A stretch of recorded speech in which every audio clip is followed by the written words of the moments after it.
met was the first time that I actually did spoken word. So David, you have no idea how you're, just the confidence in which he took the stage really allowed me to just speak my truth. So I'm going to keep my mask on, but my name is Ismahan Abdullahi. I serve as Executive Director of the Muslim American Society, Public Affairs and Civic Engagement, and also on the board of the Muslim Leadership Council. And all of our organizations, Muslim organizations, have completely condemned the police brutality, the structural racism, the inequities that our communities have faced, and Black communities particularly. And when we see, I had something scripted, but the reality is I want to speak from the heart. Because we in the Black community have not been able to breathe for over 400 years. My pain cannot be scripted. And the reality of what we're facing today in the United States of America, seeing the wide eruption of the cry of justice in almost every city, has really made us think twice, what kind of a nation do we want to be?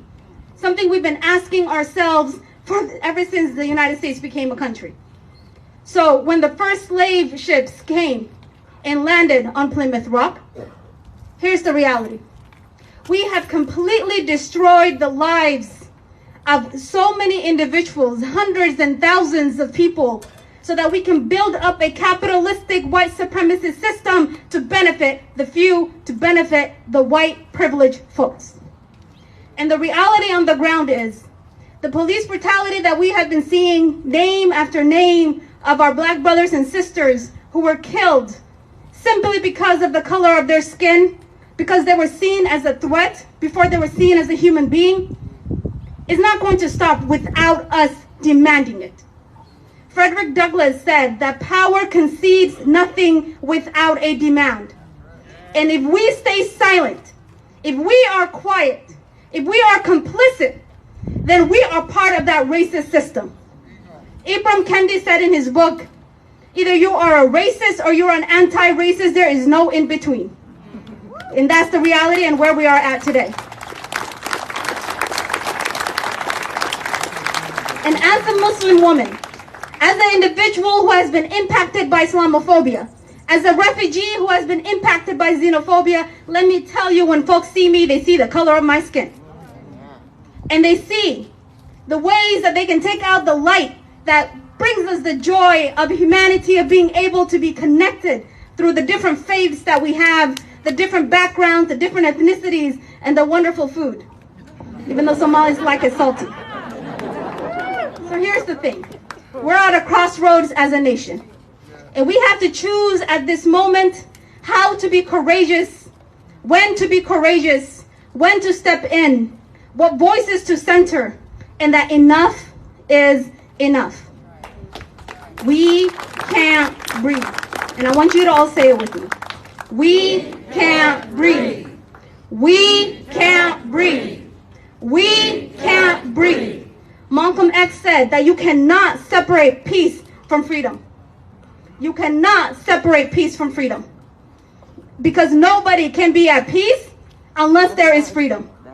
So unless we really and truly, in every measure of our society, say it and show it and prove it, that what we know, that Black lives matter, that enough is enough of this racist structure that tries to divide us and keep us down, then let me tell you something.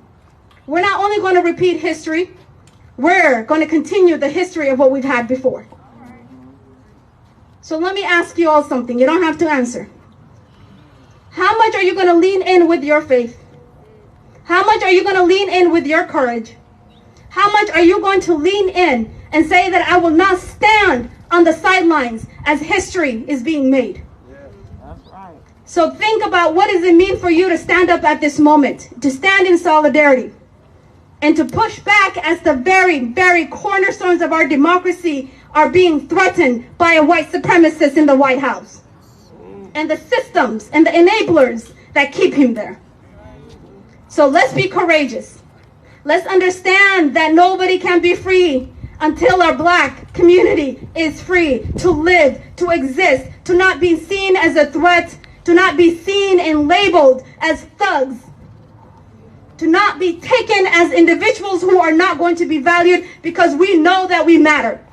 And we know that we matter. That's right. That's right. So I invite you all on this journey. Let's be courageous. Let's not sit on the sidelines. And let's realize that our pain is connected, because there is no faith. There is no faith that teaches racism. There are people who weaponize faith for their own political gain. There are people who weaponize faith for their own personal gain. But we know what God has said, that He has created all of humanity equal. And that what separates us is what is in our hearts and the piety in our hearts. So I invite you on that path. And as you are standing here today, walk away with one thing. How can I be courageous in this moment? How can I stand up and realize that the pain of anger and outrage and horror that we, then the Black community has faced, that their pain is your pain, because we all bleed the same color. Thank you.